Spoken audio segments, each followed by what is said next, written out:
Assalamualaikum warahmatullahi wabarakatuh. Alhamdulillahirabbil alamin wa bihi nasta'in wa ala umuri dunya waddin. Wassalatu wassalamu ala asyrofil anbiya wal mursalin sayyidina Muhammadin wa ala alihi wa sahbihi ajma'in, amma ba'd. Baik, dalam video presentasi kali ini saya akan memaparkan sedikit tentang kepala sekolah atau madrasah sebagai administrator. Adapun topik pembahasannya dibahas dari presentasi kali ini, yaitu ada 4: standar kualifikasi dan kompetensi kepala sekolah atau madrasah. Yang kedua, kompetensi kepala sekolah atau madrasah sebagai administrator.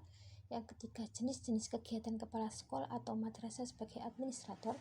Yang keempat, pengembangan kompetensi kepala sekolah atau madrasah sebagai administrator. Lanjut ke pembahasan yang pertama, yakni tentang standar kualifikasi dan kompetensi kepala sekolah atau madrasah. Dalam Permendiknas nomor 13 tahun 2007 dikualifikasikan menjadi 2, yakni kualifikasi umum dan kualifikasi khusus. Kualifikasi khusus diantaranya memiliki kualifikasi akademik sarjana atau diploma 4 kependidikan atau non-kependidikan pada perguruan tinggi yang berakreditasi. Yang kedua, pada waktu diangkat sebagai kepala sekolah berusia setinggi-tingginya 56 tahun. Yang ketiga, memiliki pengalaman mengajar sekurang-kurangnya selama 5 tahun menurut jenjang sekolah masing-masing.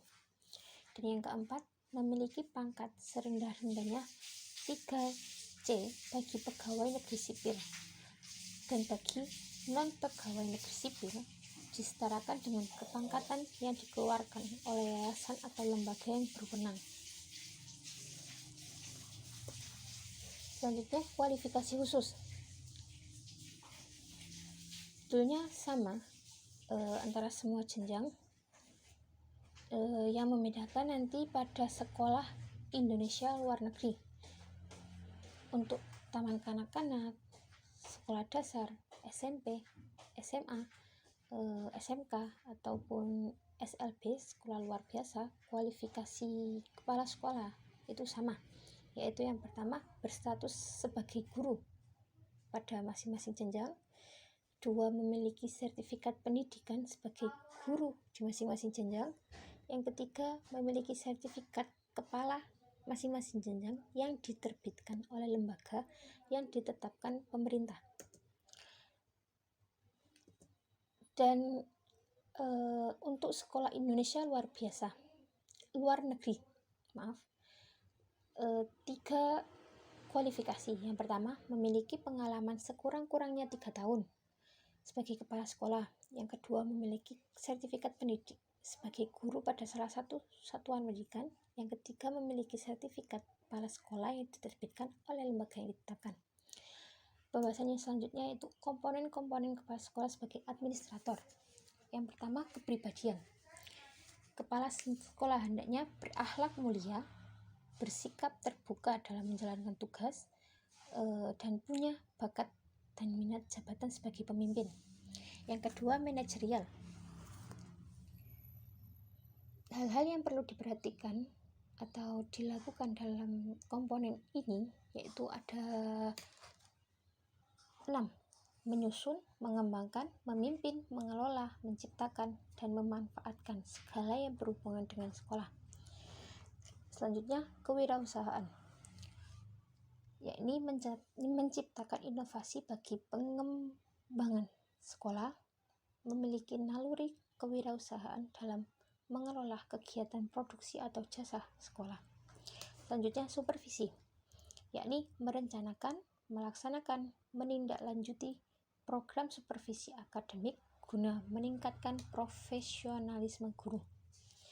Yang terakhir, sosial, yakni hendaknya kepala sekolah dapat bekerja sama dengan pihak lain, misalnya dalam upaya pengembangan bagi kepentingan sekolah.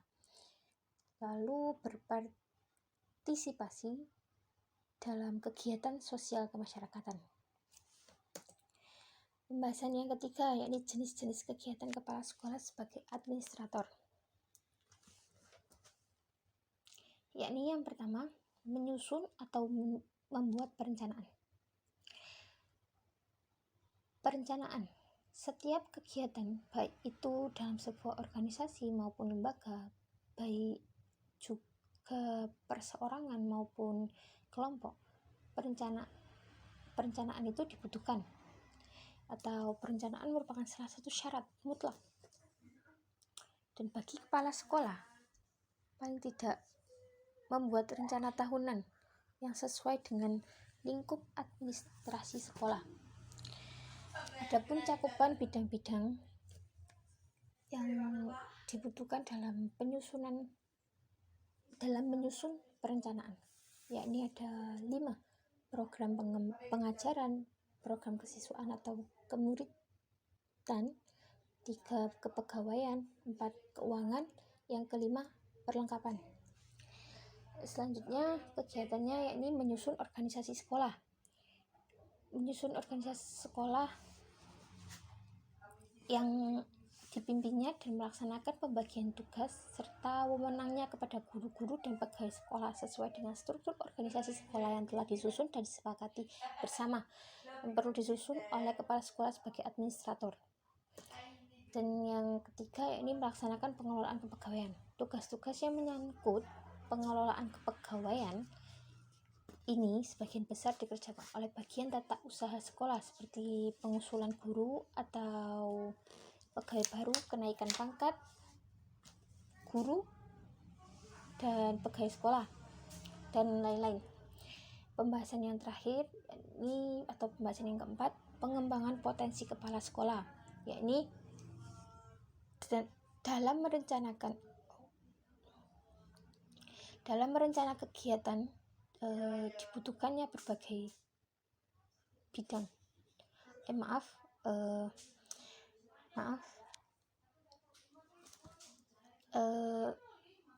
Makna singkat dari pengembangan adalah suatu proses untuk menjadikan potensi yang ada menjadi sesuatu yang lebih berguna.